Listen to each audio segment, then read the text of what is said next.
कुछ नहीं कर सकते थे। अब उदाहरण से समझो, जैसे मीराबाई है, मीराबाई ने भगवान को किस भाव से भजा? उत्तर दो जोर से, थोड़ा जोर लगा के। मीराबाई ने कृष्ण को क्या माना? क्या बोला? जोर से। है सखी, काहे नहीं बोल रही हो अच्छे से? मेरी मां पति। अच्छा, मीरा ने कृष्ण को पति माना, मेरे तो गिरधर गोपाल। अच्छा, मीरा राम को भी तो पति मान सकती थी। बोलो हाँ कि ना? मीरा राम को भी तो पति मान सकती थी कि नहीं? बोलो हाँ। नहीं मान सकती।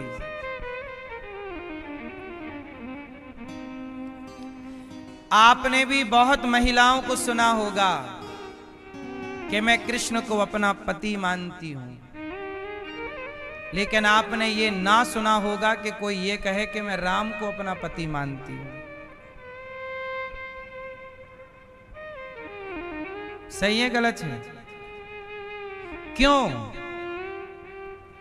मीरा जैसी स्त्रियां जो कृष्ण से प्रेम करती हैं और भाव पति का रखती हैं, वो केवल मीरा नहीं, मीरा जैसी आप भी हो सकती हैं। मीरा जैसे कोई आपके अगल बगल में कोई बहन बेटी कृष्ण के प्रति पति का भाव रखने वाली बहन बेटी हो सकती है। अच्छा, एक बात बताओ, जब मीरा ने कृष्ण को पति भाव से भजा तो भगवान मीरा को पति के ही रूप में मिलेंगे या भाई के रूप में मिल जाएंगे?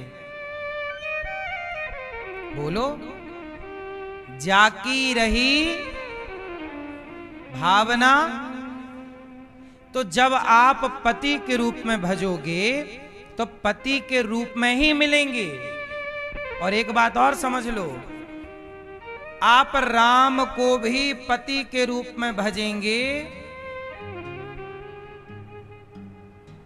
तो राम भी आपको या कृष्ण बनकर मिलेंगे या कोई और अवतार लेकर के मिलेंगे। राम के रूप में आपको राम पति के रूप में नहीं मिलेंगे।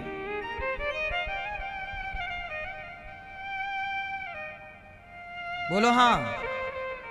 तो आप लोगों से मैं एक सवाल करता हूं कि सतयुग में, त्रेता में, द्वापर में और इस कलयुग में जो स्त्री मीरा जैसे कृष्ण को पति रूप में प्यार करती हैं, अब बताओ कृष्ण को उन्हें पति के रूप में मिलना चाहिए या नहीं? उत्तर दो, उत्तर दो, बोलो। मिलना चाहिए कि नहीं? भाई, मीरा को कृष्ण पति रूप में मिलने चाहिए कि नहीं? जोर से।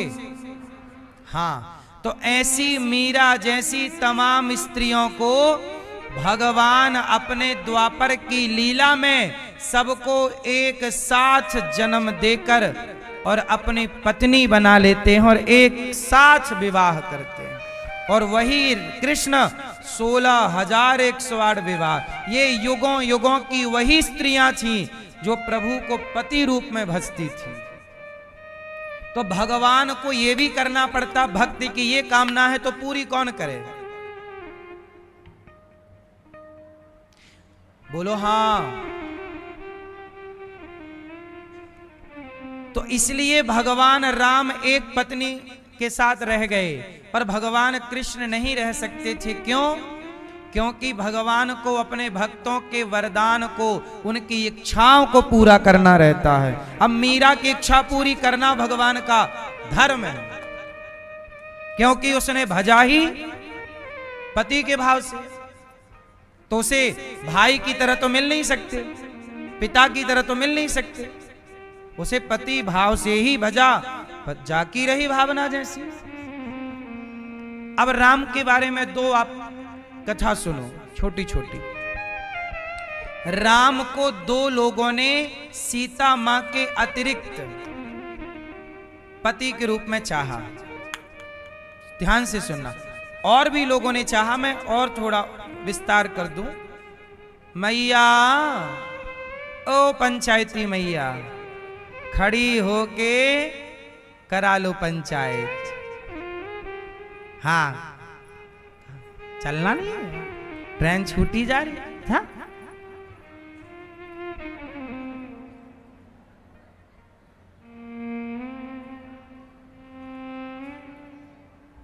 सुनो, जब राम विवाह करने गए सीता मैया से, तो जनकपुर में जितनी स्त्रियां थीं, उनमें से कुछ स्त्रियों ने राम को इसी भाव से देखा, क्या ये मेरे पति होंगे? तो उन्हें राम तो पति रूप में नहीं मिल सकते, तो उनकी इच्छा थी तो उनको अगले द्वापर में गोपी बनाए और कृष्ण पति रूप में मिल गए। बोलो हाँ। तो त्रेता की लीला पूरी कब हो रही है? अब मैं दो नाम और बताता हूं आपको, जो आपको भी याद होंगे, नहीं होंगे तो याद कर लेना। राम के जमाने में एक स्त्री विवाह करना चाहती थी। एक को तो आप जानते हो, क्या नाम है? सूपनखा। बोलो हाँ। तो अब सूपनखा से तो राम विवाह कर नहीं सकते, लेकिन उसकी इच्छा है, तो भगवान इच्छा भी अधूरी नहीं छोड़ते भक्त की। तो वही सूपनखा अगले जन्म में कुब्जा बनी। हाँ, कुब्जा। और भगवान ने कुब्जा पर कृपा की। एक तो ये छोटी सी बात। अब एक बड़ी बात सुनो। भगवान राम से एक स्त्री और विवाह करना चाहती थी। आप बता सकते हैं वो कौन थी? सूपनखा के अतिरिक्त राम जी से एक स्त्री और विवाह करना चाहती थी। बताओ कौन? कौन? सुनो, वैष्णव मैया, वैष्णव देवी। जो आप वैष्णव देवी दर्शन करते हो ना, वैष्णव मैया, वैष्णव मैया त्रेता में राम से विवाह करना चाहती थी और इन्होंने तपस्या भी की और राम गए भी इनके पास। कहा कि वरदान क्या है? बोले आप पति के रूप में हमें मिल जाओ। तो भगवान बोले ठीक है, हम वनवास से लौट के आएंगे, यदि आप हमें पहचान लोगी तो हम आपके पति हो जाएंगे, अर्थात आपसे विवाह करेंगे। अब राम 14 वर्ष बाद जब उनके पास लौटे तो भगवान को वो नहीं पहचान पाई और बाद में बोली कि प्रभु आपकी मर्जी के बिना आपको कौन जानेगा, क्षमा कीजिए, मेरे से विवाह कर लीजिए।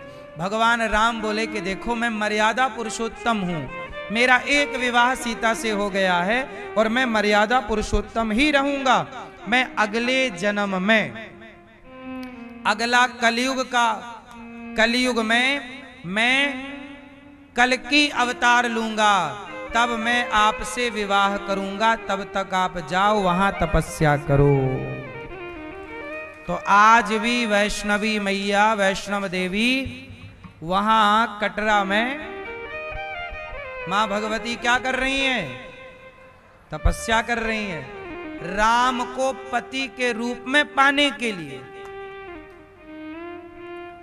तो राम के रूप में तो ना मिलेंगे, पर राम ही उन्हें कल्कि अवतार के रूप में प्राप्त होंगे। तो कल्कि भगवान का विवाह किससे होगा?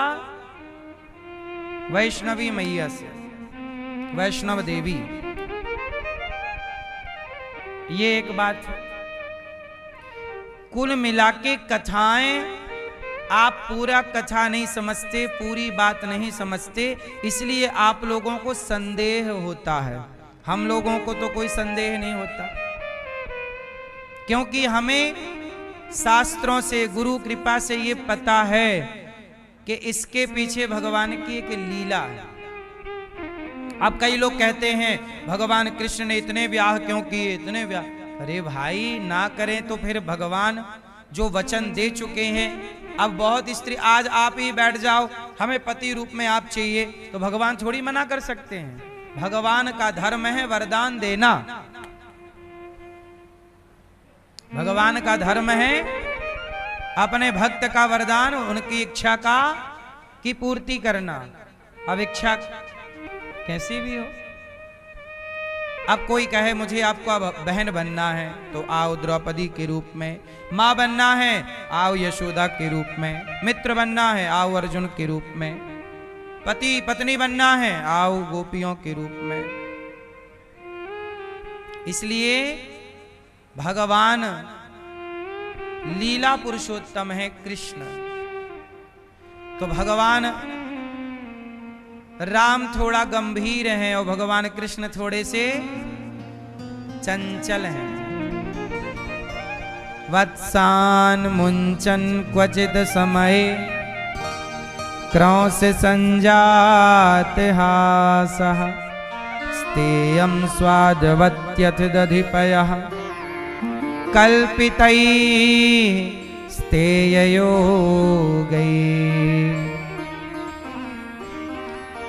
भगवान थोड़ा बड़े भये और गोपियों के बीच में मैया के घर में प्रेम से मटकी से मक्खन निकाल निकाल के खाने लग गए, बाल चरित्र करने लग गए, बाल लीला करने लग गए। भगवान बड़े नटखट हैं। सखियां ढूंढ रही हैं कन्हैया कहाँ हो, और कन्हैया को गोपियां जंगल में ढूंढ रही हैं, बगीचे में ढूंढ रही हैं, और कन्हैया उन्हीं के घर में घुस के मक्खन खा रहे हैं उनका। ग्वालों को ले जाते हैं, कभी इसके घर कभी उसके घर कभी उसके घर जा जा करके भगवान अनेक लीलाएं करते हैं। भगवान सूरदास जी कह रहे हैं कि एक दिन भगवान यमुना के तट पर गए और यमुना जी में स्नान कर रहे हैं। भगवान बालू पे लौट रहे हैं और वहीं बैठकर ग्वालों से बोले, सुनो तुम्हारे घर में कितना मक्खन होता है? मन सुखा बोला, हमारे घर में तो बहुत मक्खन होता है, तुम लाए नहीं। अरे बोले मैया लाने थोड़ी देती है, सारा मक्खन ले जाके बाजार में बेच देती है। तो ऐसा करो कि देखो अपन लोग कितनी मेहनत करते हैं और मक्खन सारा बेच देती है मैया, चलो अपन मक्खन खा लिया करेंगे। कैसे खाएंगे मैया, ऊपर रखती है मक्खन, चलो तो। अब ग्वालों को ले गए, खिड़की से घुसाया, ग्वालों का गोला बनाया और मटकी पकड़ के भगवान खड़े हो गए, ग्वालों के कंधे पे पांव रख के, और लौंदा बना बना के मक्खन का, कभी मनसुखा को, श्री रामा को, मंगल को इत्यादि सखाओं को बांट बांट के भगवान खाते खिलाते और आनंद से ग्वाल वालों को परम सुख देते। एक कन्हैया की लीला ने कितने लोगों को सुख दिया। ग्वालों के संग खेलते तो गालों को सुख, गोपियां उस लीला को, चोरी की लीला को देखती पकड़ती तो गोपियों को सुख, मैया की गोद में रहते तो मैया को सुख। और आज हम उनकी इन लीलाओं को सुन और सुना रहे हैं तो हमें और आपको परम सुख। भगवान की लीलाएं युगों युगों के लिए होती हैं। बात समझ में आई कि नहीं? भगवान की लीलाएं युगों युगों के लिए होती हैं, दिव्य लीला करते हैं भगवान। एक दिन क्या हुआ कि बछड़ों को खूंटे से खोल दिया, गोपियां शिकायत करने आ गई, मैया ओ यशोदा क्या हुआ, देख तेरे लाला ने हमारे बछड़ों को खूंटे से खोल दिया। वत्सान मुंचन क्वचित समय, बछड़ों को खोल दिया, सारा दूध पी लिया बछड़ों ने। तो बोला कि अच्छा दूध पी लिया तो तुम जाके गैया दोह लो। ना मैया, ऐसे समय में खोलता है जब गाय दोहने का समय नहीं होता।